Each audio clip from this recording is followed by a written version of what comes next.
नमस्कार. ट्रेडिंग शाळा स्वरूपमध्ये तुमचं पुन्हा एकदा स्वागत आहे.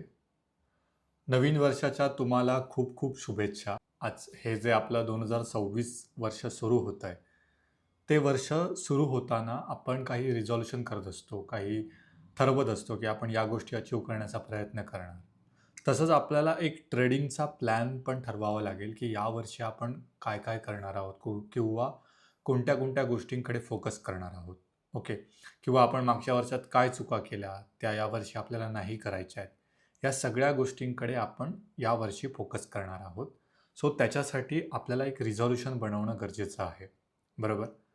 सो एक एक ट्रेडिंगचं ध्येय किंवा ट्रेडिंगचं एक रिझॉल्यूशन तयार करणं गरजेचं आहे.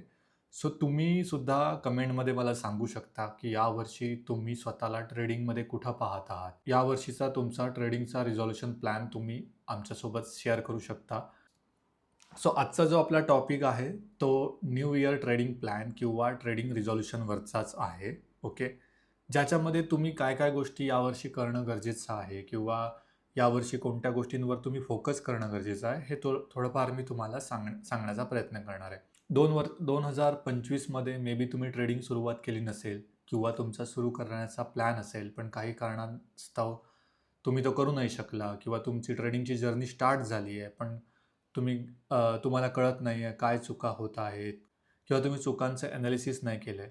सो यावर्षी आपल्याला या सगळ्या चुका अव्हॉइड करून, त्यांचं ॲनालिसिस करून आपली ट्रेडिंगची जर्नी इम्प्रूव्ह करायची आहे.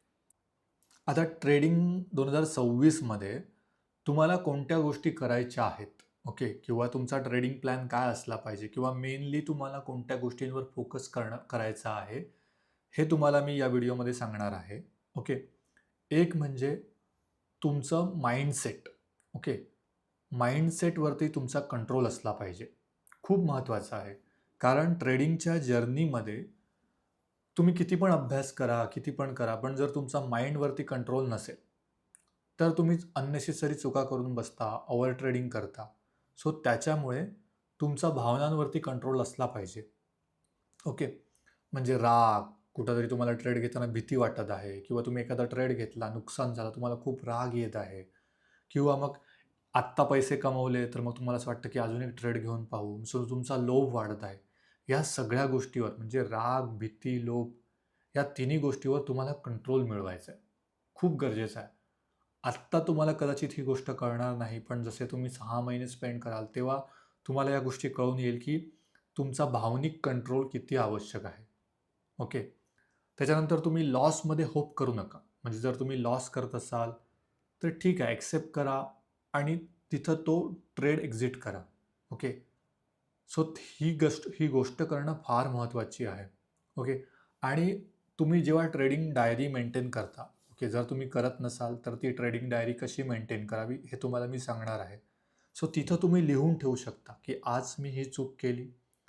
आज मी रागामध्ये किंवा मग मी लोभापायी मी इथे ट्रेड घेतला किंवा मी भीतीमुळे इथून ट्रेड एक्झिट नाही केला. सो हे तुम्ही लिहून ठेवा.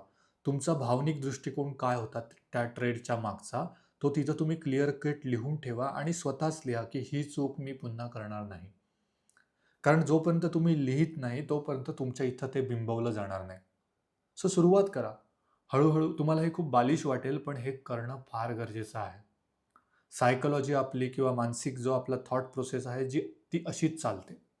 जोपर्यंत तुम्ही तुमच्या मनाला समजवणार नाही, तोपर्यंत तुमचं मन ती गोष्ट करतच राहणार. सो तुम्हाला ते समजून सांगावं लागेल तुमच्या मनाला. ओके. सो पहिलं जे आहे ते तुम्हाला मेन आहे, खूप इम्पॉर्टंट आहे, जे म्हणजे भावनांवरती कंट्रोल. ओके. सेकंड आपल्याला अचीव्ह करायचं आहे यावर्षी कॅपिटल प्रोटेक्शन. ओके. म्हणजे तुमचं जे कॅपिटल आहे, जे तुम्ही आत्ता जे ट्रेडिंग करताना ते जे कॅपिटल वापरत आहात, म्हणजे 10,000 असू दे, 50,000 असू दे, 1,00,000 असू दे किंवा त्यापेक्षा जास्त. तुम्हाला मॅक्सिमम ट्राय करायचं आहे, की ते कॅपिटल तुम्ही कसे प्रोटेक्ट कराल. जेवढं तुम्ही कॅपिटल प्रोटेक्ट कराल, तेवढे तुम्ही जास्त ट्रेड घेऊ शका आणि तेवढा वेळ तुम्ही ट्रेडिंगमध्ये टिकून राहाल. कारण असं होतं, की तुम्ही ट्रेडिंगची जर्नी स्टार्ट करता. समजा तुम्ही ₹1,00,000 घेऊन आला किंवा ₹50,000 घेऊन आला. ओके. तुमचं 2-3 ट्रेडमध्ये तुम्ही लॉस करून बसता. तुम्हाला कसं तुमचं प्रॉफिट वाचवलं पाहिजे हेच तुम्हाला कळत नाही. आणि नंतर असं होतं, की तुम्हाला अजून पैसा कुठून आणावा हे कळत नाही आणि मग तुमची ट्रेडिंगची जर्नीच थांबून जाते. मग एक मोठा गॅप पडतो, 6 महिन्याचा गॅप पडतो, पुन्हा ₹50,000 उभे करायला किंवा पुन्हा ₹1,00,000 उभे करायला तुमचा मोठा गॅप पडतो. सो त्याच्यामुळे तुमच्याकडे जे कॅपिटल आहे ते वाचवण्याचा प्रयत्न करा. ओके. आणि मेन, लोन घेऊन ट्रेडिंग करू नका. मी याच्या आधीच्या व्हिडिओमध्ये पण सांगितलं आहे की लोन घेऊन ट्रेडिंग करू नका. खूप मोठी चूक आहे. सो ती अवॉइड करा. ओके. आणि रिस्क पर ट्रेड, तुम्ही एका ट्रेडमध्ये किती रिस्क घ्याल ह्याचं तुम्ही कॅल्क्युलेशन करा. याच्यावरती मी एक सेपरेट व्हिडिओ बनवणार आहे. पण रिस्क पर ट्रेड फॉलो करा. जे रूल आहे रिस्क रिवॉर्ड रेशो, ते रूल फॉलो करा. ओके. आणि प्रत्येक ट्रेडमध्ये तुम्ही किती रिस्क घ्याल हे तुमचं ऑलरेडी डिफाईन पाहिजे. सो आपला जो दुसरा रूल आहे, जो आपल्याला यावर्षी फॉलो करायचा आहे, तो म्हणजे तुम्हाला तुमचं कॅपिटल वाचवायचं आहे. ओके. तिसरा जो आपला मेन आहे, त्याच्यामध्ये आपल्याला काय करायचं आहे की रिस्क रिवॉर्डवरती काम करायचं आहे. म्हणजे खूप सारे लोक ही गोष्ट अवॉइड करतात. रिस्क रिवॉर्ड रेशो, प्रोबॅबिलिटी, या गोष्टी तुम्ही इग्नोर करता. ओके. म्हणजे तुमची रिस्क किती आहे हे तुम्हाला माहीतच नसतं. 1:2, 1:3 स्टार्टिंगच्या फेजमध्ये ॲटलिस्ट तुम्ही मोठा प्रॉफिट अचीव करण्यापेक्षा 1:2 किंवा 1:1 किंवा 1:3चं रिवॉर्ड घ्यायचा प्रयत्न करा. म्हणजे जर तुमची एवढी रिस्क आहे, 50 पॉईंटची रिस्क आहे, तर 1:2 नुसार तुम्ही 100 पॉईंटवरती अचीव करण्याचा प्रयत्न करा. ओके. सो हे बेसिक जे काही रूल आहेत रिस्क रिवॉर्ड रेशोचे, ते तुम्ही फॉलो करायचा प्रयत्न करा. ओके. त्याच्यानंतर तुम्ही अजूनपर्यंत जर समजा थोडंसं अजून इन डिटेलिंग जाऊन तुमचे टॅक्स किती कटत आहे किंवा ब्रोकरेज चार्ज किती आहे, ह्याचं गणित समजून घेण्याचा प्रयत्न करा. सो तुम्हाला जे तुम्ही अवर ट्रेडिंग करतात ना, त्याच्यामध्ये तुमचे बॅकमध्ये किंवा बॅकएंडला किती पैसे जात आहेत, ज्याच्यामधून तुमचा टॅक्स कटत आहे किंवा ब्रोकरेज कटत आहे, याचं तुम्हाला माहीतच नसतं. आणि मग एका पॉईंटनं असं होतं की तुमच्या ट्रेडिंगच्या लॉसपेक्षा हळूहळू तुमचा ब्रोकरेजचा लॉस वाढत जातो किंवा त्याच्यामुळे अजून तुमचा लॉस होत आहे. सो या सगळ्या गोष्टींचा अभ्यास करा. ओके. सो तिसरा जो आपल्याला यावर्षीचा जो पॉईंटकडे लक्ष द्यायचं आहे, तो आहे म्हणजे risk reward ratio. Okay. Risk रिवॉर्डवरती तुम्हाला लक्ष द्यायचं आहे, प्रोबॅबिलिटीवरती लक्ष द्यायचं आहे. चौथं आहे, तुम्हाला ट्रेडिंगचं जर्नल मेंटेन करायचं आहे. लवकरच मी त्याच्यावरती एक व्हिडिओ बनवणार आहे की तुम्ही ट्रेडिंगचं जर्नल कसं बनवाल. ओके. सो तुम्हाला ट्रेडिंगचं जर्नल एक मेंटेन करायचं आहे, ज्याच्यामध्ये तुम्ही लिहिणार आहात की तुम्ही या दिवशी या तारीखला हा स्टॉक घेतला, तुमची स्ट्रॅटेजी काय होती, कोणत्या मिनिटच्या टाईम फ्रेमवरती घेतला, कुठं एंट्री घेतली होती, कुठे एक्झिट केलं, किती रुपयाचं प्रॉफिट झालं, किती रुपयाचा लॉस झाला, आणि तिथं तुमची स्ट्रॅटेजी काय होती किंवा तुमची सायकोलॉजी काय होते आणि तुम्ही कोणती चूक केली हे तुम्हाला तिथं लिहून ठेवायचं आहे. सो तुम्हाला ट्रेडिंगचं जर्नल मेंटेन करायचं आहे. ओके. ज्याच्यामध्ये तुम्ही या सगळ्या आणि तुम्ही कोणत्या मिस्टेक करत आहात ते तुम्हाला कमेंटमध्ये किंवा रिमार्कमध्ये तुम्हाला इन डिटेल तुमच्या भाषेमध्ये लिहून काढा. तिथं तुम्ही स्वतःला एक शिवी दिली तरी चालेल, पण त्या तुम्ही सगळ्या तुमच्या मिस्टेक्स आहेत त्या पॉईंट आउट करा किंवा लिहून काढा. ओके. यावर्षी तुम्हाला जो चौथा पॉईंट करायचा आहे, तो आहे ट्रेडिंगचं जर्नल मेंटेन करायचं आहे. ओके. पाचवं जो आहे ते तुम्हाला कॉन्टेक्स्ट, म्हणजे या आधीचा जो आपला व्हिडिओ होता कॉन्टेक्स्टचा, सो तुम्हाला मार्केटवरती ट्रेड करताना नेहमी कॉन्टेक्स्ट चेक करूनच मार्केट ट्रेड करायचं आहे. म्हणजे कुठं सपोर्ट आहे, कुठं रेजिस्टन्स आहे, हायर टाईम फ्रेममध्ये मार्केट कुठं आहे, अप ट्रेंडमध्ये आहे, डाऊन ट्रेंडमध्ये आहे. सो तुम्हाला कंप्लीट बॅकग्राऊंड माहिती असलं पाहिजे ट्रेड घेण्याआधी, आणि नंतरच तुम्ही कन्फर्म करून तिथं ट्रेड घ्यायचा आहे. ओके. सो तुम्हाला कॉन्टेक्स्टवरती काम करायचं आहे. ओके.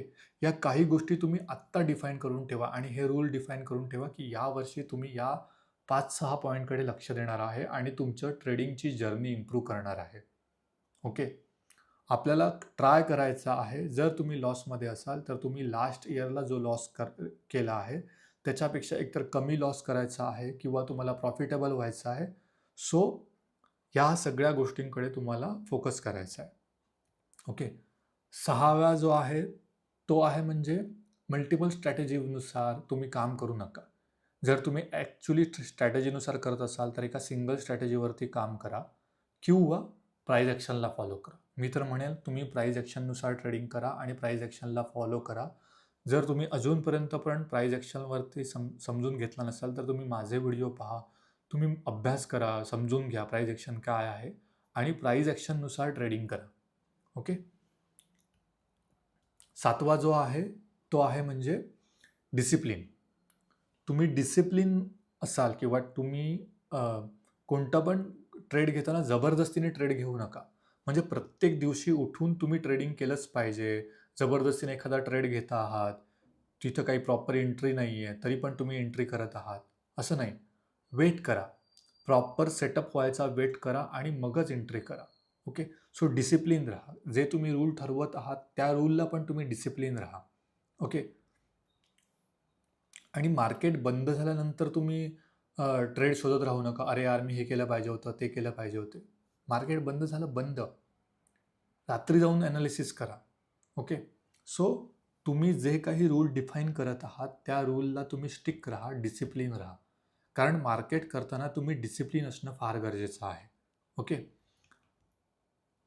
आणि 8वं जे फार मेन आहे ते आहे म्हणजे लर्निंगकडे फोकस करा. ओके. कारण तुम्ही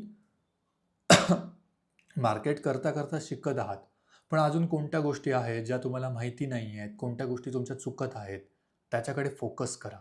कंटिन्यू तुम्ही लर्निंगकडे फोकस करा, शिकत राहा.